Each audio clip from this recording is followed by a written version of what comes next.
Right, the Reds, it's the preview show. Liverpool v Crystal Palace, Liverpool's first game at Anfield in 2019. The Reds looking to extend a 31-game unbeaten run in front of home fans in the Premier League. It's all right, isn't it? So me, Gareth Roberts, we're height and heavy on the preview show today. You've got me and Lizzi Doyle. Paul Cope might struggle to get a word in today, but we'll see what happens. But how are you feeling about this one first off? I mean, I've got all the facts and figures in front of me and we can do all that. We've got Neil to come as well. He'll get heavy on the tactics with his tactics board. But I just want to ask you how you're feeling because, you know, we're right in the middle of a title race. We're top of the league still, obviously. How are you feeling about the Reds right now? Right now or going into the game? Both. But I'm sound. I'm really enjoying it. I'm not worried going into this game at all. I haven't really been worried going into any game other than City, which I think is understandable. I think the injury crisis at the minute is something to think about and something to really consider. But I think we've got enough cover and people who can play in certain positions, okay, it might not be the natural positions who can do the job. Without the FA Cup, which a lot of people did complain about, but actually gives us a little welcome break. No, I'm feeling really good and confident at the minute, especially going into Saturday against Palace at home. You can tell she used to be a journalist for Radio City there, can't you, Paul? You used the word crisis there. Yeah. Crisis. Are you having that it's a crisis? I mean, we talked about this last week, didn't we, about, you know, the idea of a crisis just because a professional footballer has to drop into a different position. It's obviously... It's gone to another level now with the Trent injury. Does that worry you at all, or are you quite happy to see Milner there and Matip at centre-half potentially? Generally speaking, no, not worried at all. But even as you asked that question before, I was thinking, we chatted about YouTube comments before this, and so last week, just by being sort of confident and upbeat, I was like, that smugness is going to make sure we get beat. So, I mean, it's all your fault, you know. The first thing I thought was, if you're not looking for smug punditry, then this is probably not the place for you. But my only concern is the likes of Zaha, and I don't even know at this point if he's playing. I'm guessing he would. And if you're Roy Hodgson and you're looking at, Neil always talks about the opposition manager has got to pick somewhere in your squad to attack. And when you look at our team, no matter, even when we've got our first choice, right-hand side of defence, you look at Robertson and Van Dijk and go, we'll leave that. Yeah. We'll go the other side. So it doesn't matter who's playing there, they're going to target that side. But at the end of the day, if it's James Milner playing right back, we've all seen Fabinho, he did really well. I'm not that worried, mainly because we'll probably have 60-70% of the ball. So I keep saying the same thing on these points, but we've reached this level as a football team now. It's all about us. Yeah. So if we just say, well, we'll just keep the ball and we'll outplay you, it doesn't matter who's playing right back to a certain extent. And it's not like James Milner hasn't played full back before. I know he's played mainly left, not right. But he's really good and dependable and reliable. So, and we've got young lads who can come in who are also good and dependable and reliable. They are probably what is concerning people this week though is the Gini Wijnaldum knock. So it's unlikely that he's not going to play. So all of a sudden, if you need Fabinho to drop back into your centre-half position and you've got James Milner playing right back, then there's two of your central midfielders already in your back four. Yeah. So who does that leave then? So you'd look at it of a Henderson, Keita, Shaqiri, because there's nobody else really that can play there. Like you say, there's kids. We could think about our lovely little left-back Alberto Moreno, but it seems like we'd rather play everyone else there before playing him, understandably as well sometimes. So when it's crisis, I don't think it's crisis. I think it's just ahead of this weekend with Wijnaldum's knock. I think if Wijnaldum hadn't picked up a knock, no one would be worrying as much. But the fact that Matip, we don't know if he's fully fit. I know he made the bench, but we don't know if he's going to play. That takes out if Milner and Fabinho are centre-half. We're short on midfield then. I mean, it is Palace that's coming here, and Palace are a strange side in a way, and that, you know, they've won the last 3 away, so all of a sudden you look at that and say, well, that's decent enough, and one of those was obviously Manchester City as well. Roy Hodgson got his little dig in there saying, you know, Liverpool will slip up, and I'm sure Pep Guardiola isn't worried about being 4 points behind and things like that. We know all about you, Roy. You're not convincing anyone. I'm going to have my little mini bit of rant. You were the worst manager we've ever had at Liverpool. Don't ever talk about us. But he's going to come here. He's got nothing to lose. There's no pressure on them. But the thing we talked about a lot on here is that the more you do things right, the more confident you become, the more everyone is confident. So the crowd, the players, the manager. And what I've really liked, and I wrote something about it this week, is that even though there has been some adversity in terms of players, different players dropping into positions, you don't get a vibe that anyone's worried. You know, Klopp's got a big smile on his face. You know, Wolves game, after the Wolves game, he's talking about, well, might need to get 105 points this season. Oh, well. Do you know what I mean? And it's like the vibe around Liverpool this season is different, very different to, say, the 13-14 challenge where it felt very red zone and as though something could go wrong. Do you know what I mean? Yeah, it's completely different. And even the Mane quotes, which are apparently not real now, I would have been all right with I them. was fine, yeah, because I've said that, and I think this is probably the best way to sum it up. I just don't see this side ever having a huddle on the pitch after a win, like an emotional, oh, we've got to keep going. Because every time we win, you can just see them sort of going, yeah, next, next. Yeah.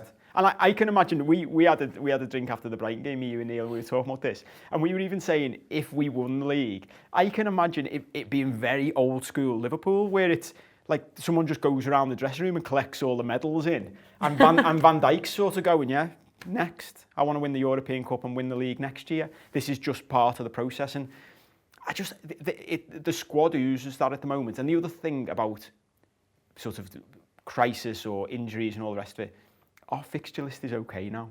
So even with something like this, Klopp will be going to them, well, you only need to get through one game. It doesn't matter if there aren't that many people on the bench for this one, because after this game, Matip will be back, definitely, almost certainly. Joe Gomez is on his way back, and all of a sudden, it looks healthier again, doesn't it? And everyone's happy. It's weird as well, isn't it, Lizzie, the way, like, I mean, I've seen it less this time around, mainly because we beat them earlier on in the season, but it always seems when Palace comes up, that everyone starts to present them as the bogey side, the banana skin and all that sort of stuff. But Liverpool have won 5 of their last 6 Premier League games against Palace now. It sort of feels like we can write off this bogey team talk now, especially when Hodgson's the manager. Yeah, and I think it's more to do with how Liverpool are playing more than it is how well Palace are doing. You know, they're in a bit of a relegation battle. They're a weird one, Palace, but, you know, you're talking about Zaha. You know, I really like Wan-Bissaka, who plays there as well. Yeah. They have got threats. They're a decent-ish side in terms of they've got good players. But can they hurt this Liverpool side? I don't think so. And I remember a couple of years ago, I was one of those people who thought, oh God, Palace are a bogey team. And it feels like, you know, Roy's coming back for his revenge. But already Roy's done us a favour beating City anyway. And like you said, Paul, it's about just getting through this game. And I think people are less nervous about this one than they were against Brighton, because obviously you're coming off the back of 2 defeats. We know one was in the FA Cup, but you're coming off the back of 2 defeats, you need a statement result, and it was a scrappy 1-0 win, but you don't go through a full season, you know, completely, you know, with your full first 11. You're lucky to not pick up injuries. You're going to get injuries here and there. We're lucky that it's come at this time. I think we haven't got as many games. And I don't think the players should be worried about Palace, like you said. They'll probably play Milner more for possession, and so we can keep hold of the ball. Zaha's scoring record this year, it's not that great, and I don't know how many he's scored, but especially at home anyway, he's done terrible. So if I was Liverpool, you just got to go and do what they do best, and they'll pick up 3 points, and it'll all be fine again. And we move on to the next one in 2 weeks, and they'll be fresh and ready for it. I think you can build these things up, can't you? Like as a myth, as you say, like it becomes even. It's a good point that Zaha, psychological, in your head, Zaha's this unbelievable player, but then when you look at it, you're like, is he? And even the fact that they beat City, when you look at that, I was with my mate last night who's a City fan. It's like, scored the world. No idea how they won that game, and it's one we've experienced them. They have 3 shots and score 3 goals, and not a new do goes in. They score, like, that's the best goal he'll ever score in his life. It was unbelievable, wasn't it? Yeah. And, I mean, Hodgson even talked about in his post-match comments in that game, you know, like, Guardiola would be disappointed at the amount of possession that City had in the final third, the amount of chances they had, and that they didn't win the match. So he was very open and honest about the fact that, you know, they got away with one, if you like. And if you look at where they are in the table right now, as we've all said, they're a little bit strange. They're a Hodgson side, after all. The 14th in the league currently, played 22, won 6, drawn 4, lost 12. They scored 20 goals in 22 games, and they've conceded 28. 22 points they're currently on there, and 4 points off the relegation zone.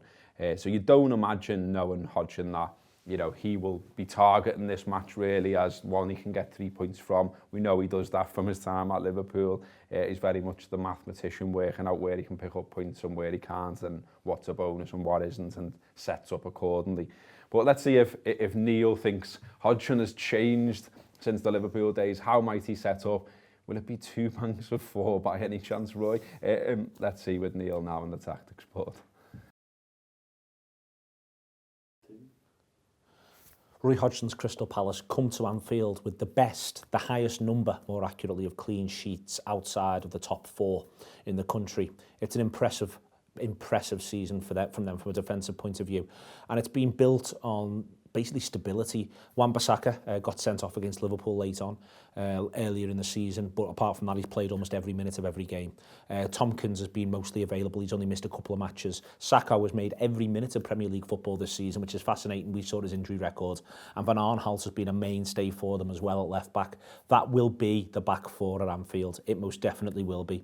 Speroni will be in goal. He's probably the 3rd choice keeper, or has been so far this season for Crystal Palace, but with Hennessy and Guelta missing through injury, then it will be Speroni. He's meant to be a very good shot stopper. It could also be his last ever competitive game for Crystal Palace. They're looking at getting a young Brazilian keeper in, and I think Guelta has become first choice at this stage. He may want to roll back the years. He may want to put one last big performance in. Just because he is 3rd choice, they like him as a shot stopper at Crystal Palace. I wouldn't underestimate him. Liverpool shouldn't underestimate Crystal Palace in general. This is the side that went to Manchester City, and I've lined them up as they approached City that day. Zaha centre forward. We've got Townsend in there. Well, that's Maya. Townsend in there. Schlupp played that day. I think this weekend, if they play this shape, it won't be Schlupp. Kouate will play instead. MacArthur, Milijevic, right the way across the midfield. I expect them to go with something similar to what they did against Manchester City. As much as I've just talked them up there, it's worth remembering they went 1-0 down against that Manchester City side, and City were on top at that stage, and then the game turned around really quickly. I mean, first, it's a salient point. It's a lesson to learn that games can get away from you, however good you are, even on your own ground sometimes, and you can become a little bit flustered and come under some pressure. That's what happened to City that day. But it doesn't mean that this was a side that was impervious. They didn't go 3-0 up and then hang on for dear life and concede 2 late on. They only conceded 1 late on. They did go 1-0 down. There's another option that Hodgson might consider. Benteke did 13 minutes against Watford last weekend. Connor Wickham is also on the bench. He may consider going something that's a little bit more 4-4-2-ish. You may want to move Zaha back to a wide area. Maya hasn't really hit the ground running for Palace this season, although he has played in a fair few games. I think he'll go with what worked against Manchester City. I think that that's easier for his players to buy into. I do think it will be something that is more like that. These are the lads he's got fit. It's what's worked for him at Manchester City. I think this is what we will see. And then I wonder if we'll see Christian Benteke be introduced for the last half an hour. Okay, thanks to Neil there. I'm always up for the idea of sort of bigging up the fact that we're that good, and bigging up the fact that we should be going to a match right now and enjoying ourselves. And it's at 3 o'clock, it's a Saturday, it's the first home game of the year. And also, I'm just going to run through some stats just to emphasise how boss the Reds are right now. So we're unbeaten in the last 31, as I mentioned before. The only time there's been a longer run in the top flight by the Reds was between February 1978 and December 1980. They won 63 home games without defeat then. It's all right, isn't it? But there's another one here as well. Liverpool haven't conceded more than once in any of their last 16 Premier League home games. They've kept 12 clean sheets in that time and conceded only 4 goals.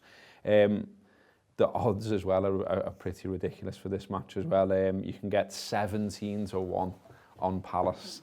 And there's only 2 teams taking part, obviously. So we should be going along and enjoying this, isn't we? Because we've got in the other dugout, we've got a reminder of the dark days, of the really dark days of getting beat by Blackpool and Wolves and that kind of thing, and having a manager talking about we should all be listening to the great Jose Mourinho and what he says and all that kind of thing, and not defending Torres against Alex Ferguson, and we could go on. Look up the Hodge files if you want some more Hodge bashing. It's very good. It's Ben Johnson and Neil Atkinson's homage to the man.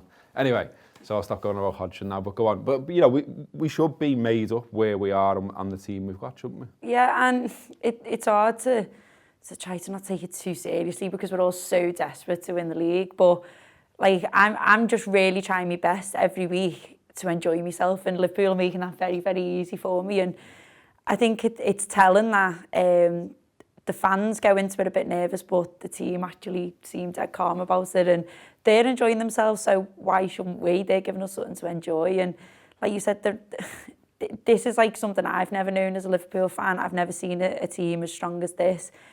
I'm enjoying every minute of this ride, and I'm not going to listen to anyone who says, oh, pipe down, you know, don't get ahead of yourself and all this. Well, what's the point in being a football fan if you can't get excited about being 4 points clear at the top of the league in January? Yeah, we might not end up winning it, but look where we've got to so far. And the football's great, and I think what's interesting about the stats is it shows how much the defence plays a part, I think, in the team and in where we are. Like, it's no coincidence that Van Dijk and Alisson come in and all of a sudden we are where we are. They come with hefty price tags and hefty expectations, and so far so good. And I can't wait to get there on Saturday. And in a way, it's a bit of a shame that we've got a week off in between. And I love the FA Cup, I really do. But because we're in such a prime position, I'm just thinking, oh, thank God they can have a nice little rest, nice little cup of tea, you know, get themselves ready for the next game. And it's that saying, you do want to say the saying from 2013-14, but it is that sort of mentality of each game, we go again. And it's, what I really like, what Klopp does, is that he looks at each game individually. I don't think he does something so well with the team, which is don't look 2 games ahead, 3 games ahead. He manages to focus them on 1 game at a time. And I think that's the difference in how they're picking up points. It is such a contrast though, isn't it, Kobe? I mean, you know, we'll all go and meet our mates on Saturday, and, you know, everyone will be buzzing to go. Everyone can't wait to see the Reds and all that. And look, you know, like, we have experienced in fairly recentish times some absolutely dreadful times, you know, Hicks and Gillette, Hodgson, etc. You know, so it just backs up what Lizzie just said, in that you've got to enjoy these as good times, haven't you? Yeah, I wonder actually, I've not thought of this before, like when the rest of the country seems to be criticising us for enjoying this so much, maybe they're not taking into consideration our recent history, and maybe we're all enjoying it so much. I've never seen Liverpool fans enjoy it so much and embrace it the way you're talking about, that like we are going into the games. Even the Champions League final, we were all raised with first is first and second is nowhere. That was how we were all brought up. And all of a sudden, I would say like 80-90% of Liverpool fans, especially all the people I know, Champions League final, we still had a great time when we got to the Champions League final. There was none of that old school, well, we got beat, therefore throw it all out, it's crap. And because of the Hodgson stuff and the Hicks and Gillette stuff and all the years of fighting and Rafa and all that stuff, I think we are all appreciating it a lot more than we ever would have done before. And maybe that's what the rest of the country can't see, is that we know, like, this is a perfect example, as you say. We remember what it was like to have Roy Hodgson as our manager. We remember a team with Christian Poulsen in midfield and Paul Konchesky at left back. And you look back at some, when people share those now, and it's like, that was only 5 years ago, whatever it was. And you look at it, I remember seeing a picture of a team playing in the Europa League with Jamie Carragher in it, and thinking, Jamie Carragher must have looked around him at that day and gone, what has happened to my life? I used to play with Gerrard and Torres and Suarez, and now it's this. What's going on? So the fact that, as you say, like, and this is the funny thing when people go, it's a crisis because you've got a £40 million midfielder playing centre-back and James Milner playing right-back. But you've still got that great fella in goal, haven't you? And Virgil van Dijk playing next to him, and the best left-back in the world at left-back. And the front three, and yeah. And I think that's the difference. Like, if you were saying to me this weekend, Simon Mignolet's in goal and Milner and Fabinho in the back 4, I'd be like, oh, I'm not so sure about that. Because you've got this other stability. And am I right in thinking their first 2 choice goalies are out? Yeah, I was just going to bring that up. So they've got you've jumped ahead on the agenda, but yeah, go on. Their choice goalie in goal. Julian Speroni, 39 years old. Oh, wow. Even going back to what Lizzie was saying before about, well, if your midfield's Henderson, Keita, Shaqiri with the front 3, well, it basically forces your hand, doesn't it? Because you're saying to Henderson, well, you sit, mate. Everyone else go. I'm pretty sure Roy Hodgson and the Palace defence and the goalie are not looking forward to that, of having to face those players. You wouldn't think so. As Kofi's mentioned there, Julian Speroni will be aged 39 years and 246 days when he runs out at Anfield, which looks likely. 2 goalkeepers injured. They've tried to get someone in on loan, but it looks like it's not going to be done in time for him to actually be able to play against Liverpool. So it looks like it will be Speroni. Obviously, Liverpool have got problems of their own. We've touched on some of them already. Lovren's expected to still miss out with a hamstring. Gomez still recovering from the leg injury, and as you mentioned before, Wijnaldum with his knee.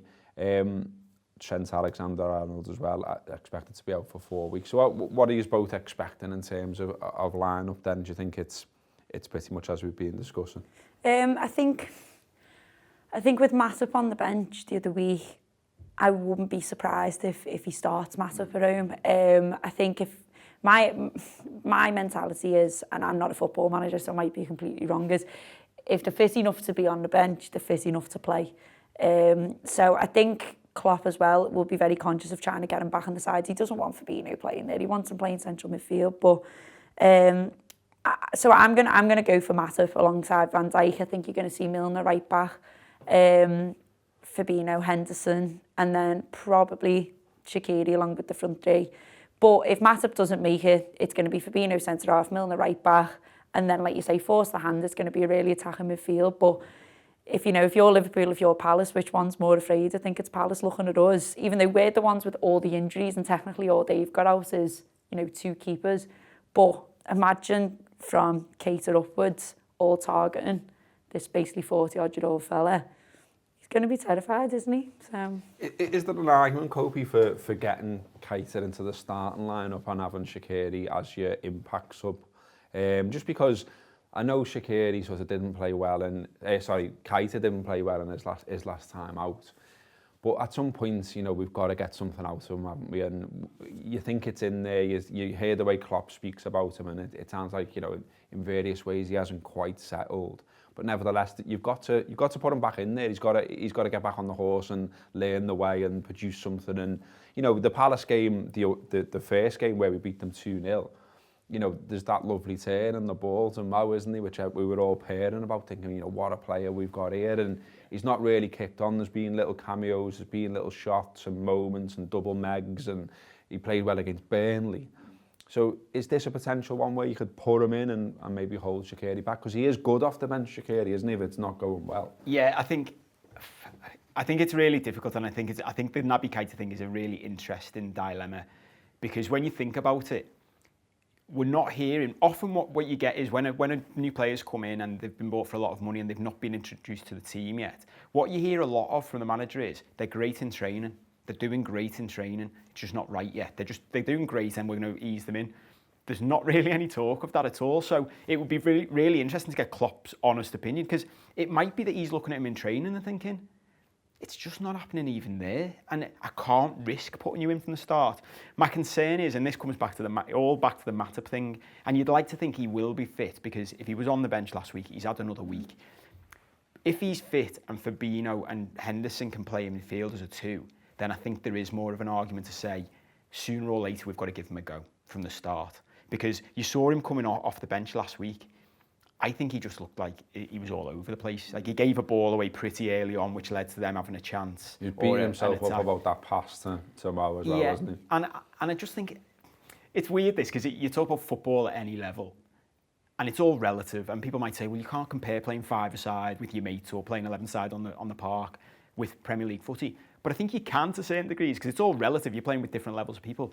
But we all know what that's like when, it's just for whatever reason, Steve Warnock sort of mentioned this, your head knows what it wants to do, but your legs aren't keeping up with you, and you just something's not quite right.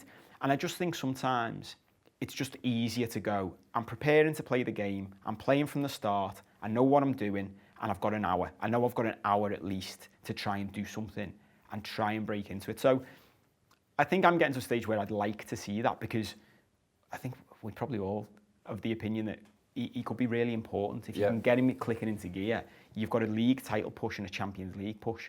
If all of a sudden he can show what we think he's capable of, what an addition that is to the end of the season. So I think if Fabinho can play midfield with Henderson, I'd probably like to see Keita at home as well, crowd on his side, as you say, with that goalie in.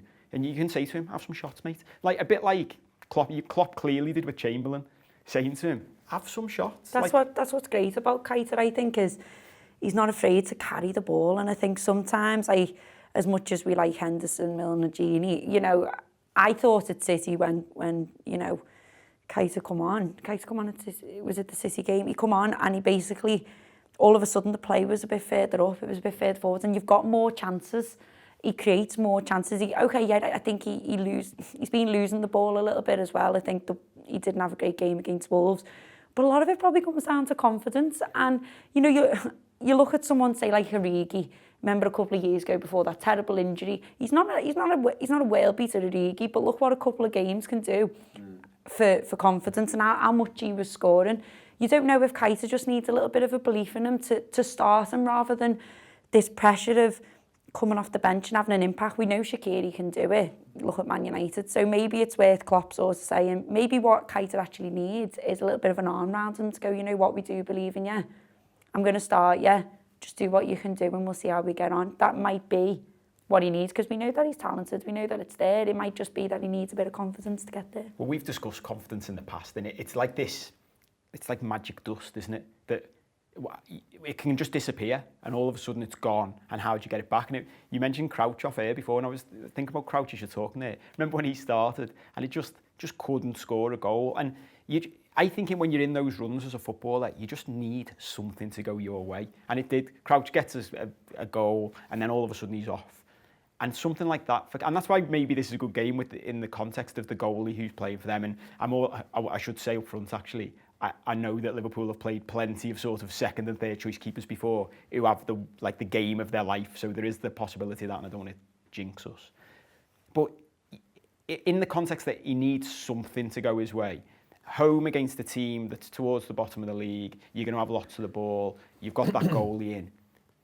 I think it's a good opportunity, isn't it, to try and say to him, just go out and try and do one thing that makes you feel good about yourself and then build off that. Well, let's see what happens. As I say, should be a party atmosphere at Anfield because why not? There's be plenty more previewing this game on the Anfield app in terms of podcasts, in terms of written pieces. Check out the AnfieldApp.com. Don't forget as well that we are on Twitter, Facebook, Instagram, Snapchat, obviously YouTube where you're watching now as well. Keep on watching, keep on listening, keep on reading. That's been the Anfield App's preview show. We're going to finish this week with Inside Tour where one of our contributors answers some quick fire questions and you maybe find out a little bit more about him and us. Up the Reds.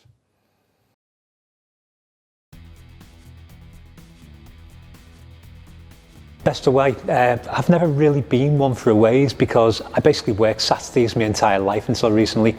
So my best away ends in a loss. First European away I ever did was Basel. I had a cracking time apart from the last 45 minutes and having to walk back to town in rain. Apart from that, flying into Milan, driving to Switzerland, best experience you could possibly have. Favourite goal? I'm old. This is technically, it's John Aldridge's goal because he taps in from 3 feet.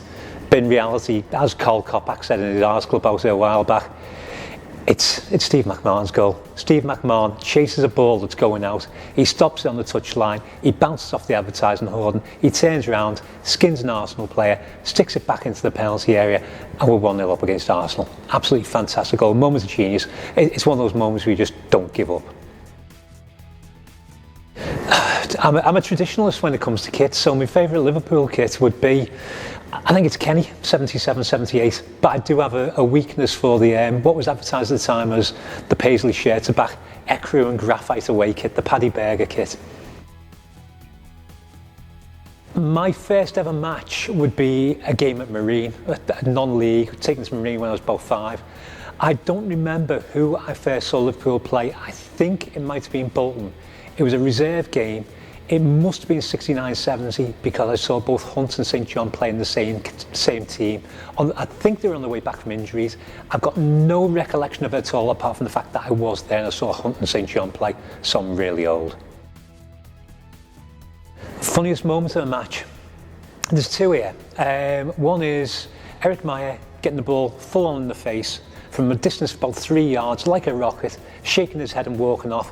But the funniest is Jamie Carragher bollocking Philip Dagan in a voice that you could hear from anywhere in the ground. As the ball went out and Dagan didn't go for the throw-in, Carragher just standing there shouting, "Hey, Dagan, get the fucking ball, dickhead!"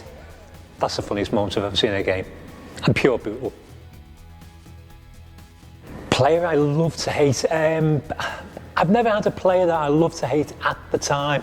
Now, I think it's a case of as you get older and as they stop playing, you appreciate who and what they were. So even though he created a dynasty that would rather didn't exist, and he was a player who damaged us in the cup final, Eric Cantona was a genius. The arrogance of Eric Cantona is unbelievable, and he deserved every moment of that arrogance. The fact that a player could be so arrogant, he can score one goal, turn his collar up, and turn to the crowd and go, "This is how good I am."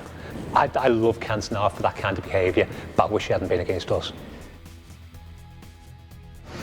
I don't drink much before the game. I'm generally driving, but when I do have a pint, it's the King Harry. It's the Harry's at the end of the entry that leads up to the Cop. It's on the way from north to Liverpool. I'm driving from Netherton, so I park up that end of town. I walk up. The Harry's the pub I always pass. Worst player I've ever seen? I mean, every player I've ever seen, no matter how bad they are a million times better than me. They've got to be professional players. They've got to have something to them. But I did see Carlton Palmer play.